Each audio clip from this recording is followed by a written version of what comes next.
throughout the season of Epiphany, each of the Sundays try to give another bit of revelation about who Jesus was and who Jesus is.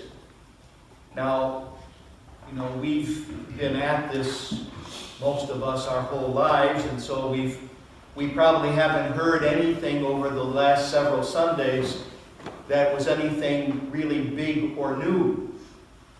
But nevertheless, the way the liturgical calendar is put together, each of those Sundays tries to give us, again, the opportunity to learn something new, to gain some new insight, to draw closer to Christ through our worship and then in how we try to live it out the rest of the week. Well, this Sunday before Lent, this last Sunday of the Epiphany, every year has an account of the transfiguration of Jesus. And that's because this is for the apostles, let's say, the pre-revelation of the fullness of Christ's life. This is the moment that they gain an insight into who Jesus is that they haven't up to this point grasped. And sadly, even though they have this gift given to them of seeing Christ glorified, they still don't remember. And they certainly can't put it all together until after the resurrection, which is one of the reasons why Jesus, knowing them as he did, even at this point, said, don't tell anybody about this until the Son of Man is raised from the dead. And that's because it will only make sense once that comes into play. This is also in the Episcopal Church, this last Sunday of the Epiphany, World Mission Sunday, because the work of missionaries in the whole world is to continue to make Christ known, to make him known, to make him loved by announcing the good news, but most of all, by living it and giving witness through the living of what it means to be a disciple of Jesus Christ. That's one of the reasons why we have the Red Bowl today, for the work of the missionaries who serve in the name of the entire Episcopal Church, because they go and do what all of us are supposed to do. Spread the faith, share it, live it.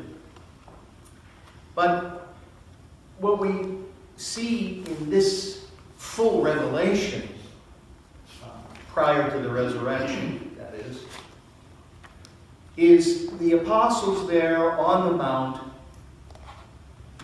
again have an experience of Jesus like they had initially at the Sermon on the Mount.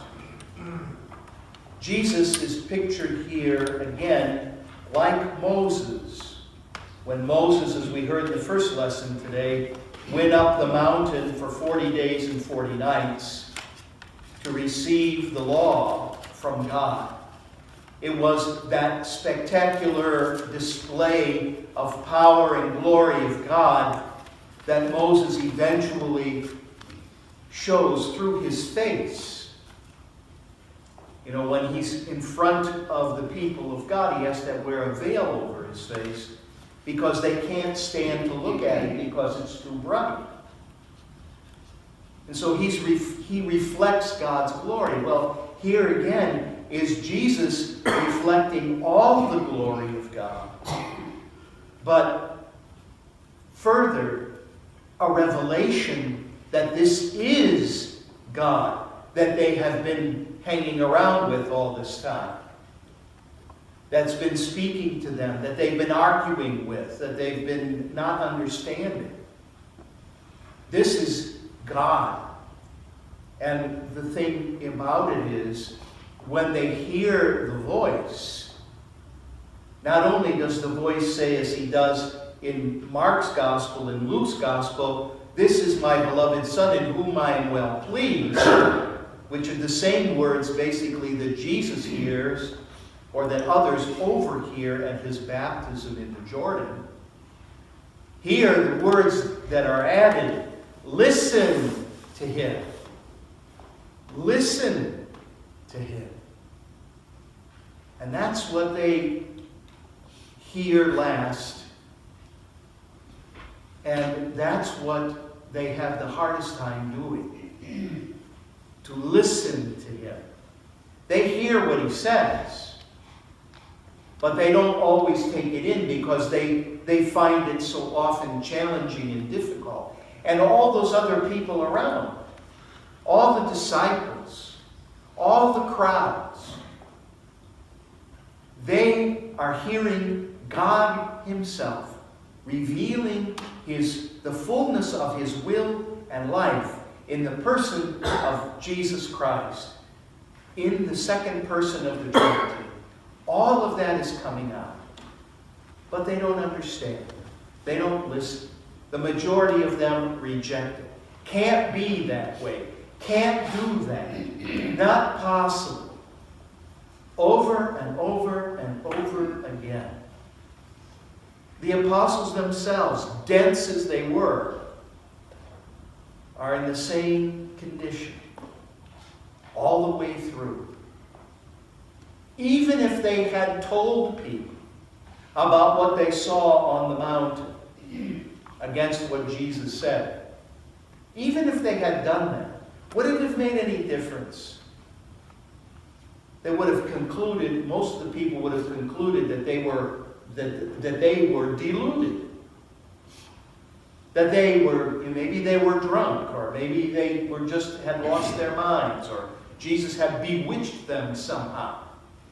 Because how could it possibly be true that this one, who doesn't even come from where the Scripture says that Messiah should come from, because they don't know, how could this one possibly be God? How dare he claim to be the Son of God?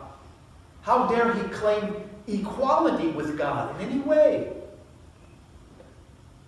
And so that's the kind of situation that happens when they come down the mountain and they keep the secret, but it doesn't seem to change them at all. And we know that because when Jesus gets arrested, what happens? They all run away. And they go and hide, and Peter denies him. So if this is really God, and you heard the voice say, listen to him, how could you deny him? How could you say, I don't even know the man? But it all happens. Now, Christianity has been around for, more or less 2,000 years. And all of us, one way or another, have been exposed to this faith. And for most of us, we have believed and we have followed. But aren't there times when we wonder whether this is the real thing or not? Does it really matter that Jesus is who the Scriptures claim him to be? Does it matter that he really is God?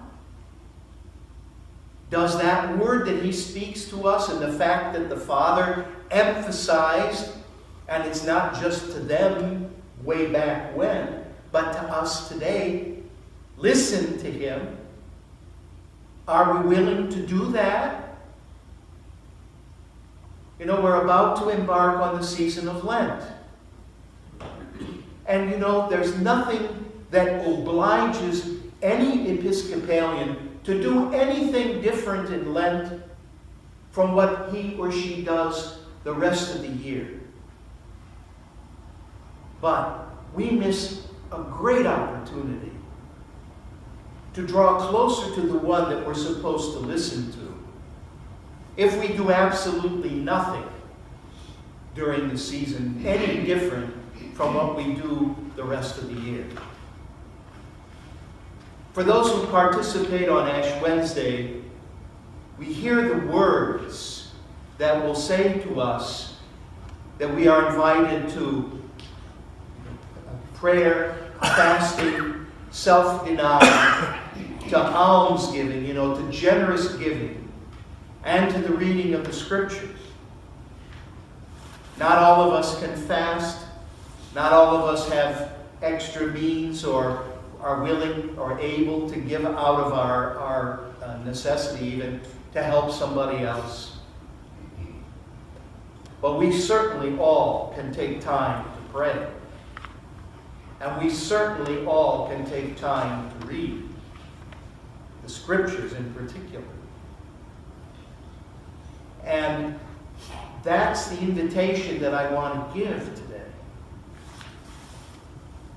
St. Paul, in the letter to the Romans, says that, how are they to believe unless they hear?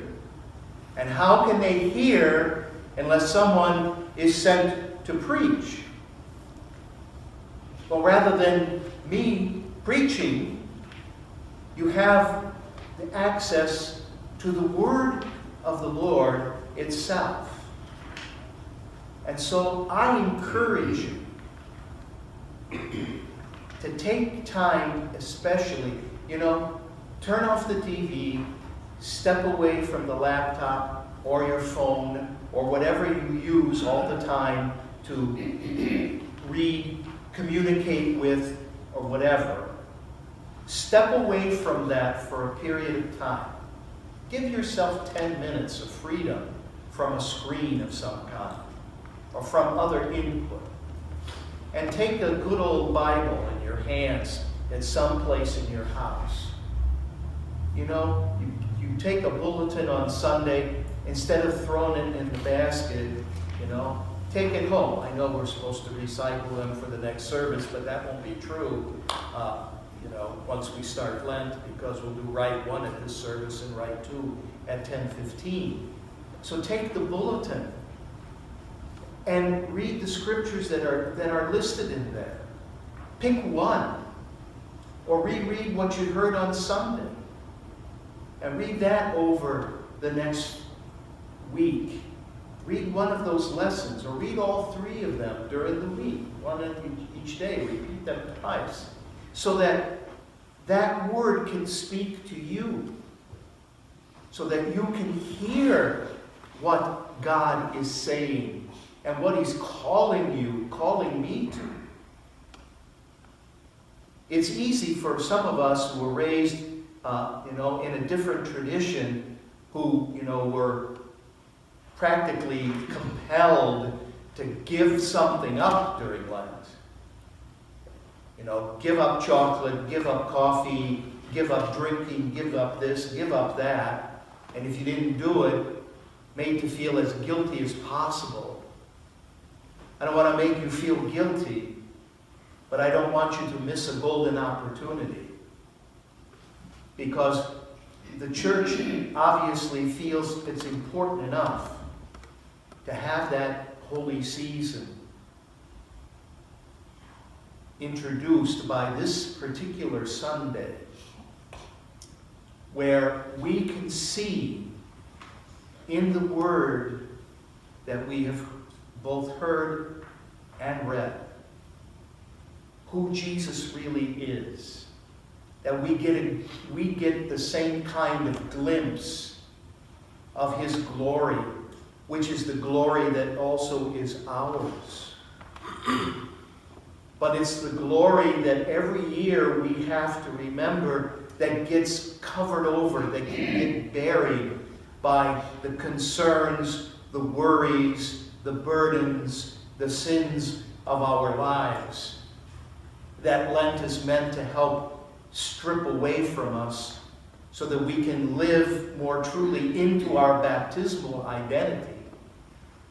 So that at Easter, when we renew our baptismal covenant, it's not just going to be words falling out of our mouths because that's what we're supposed to do, but it will be a real recommitting ourselves to this way of life that the Lord has called us to, that He has gifted us with, that he empowers us to live.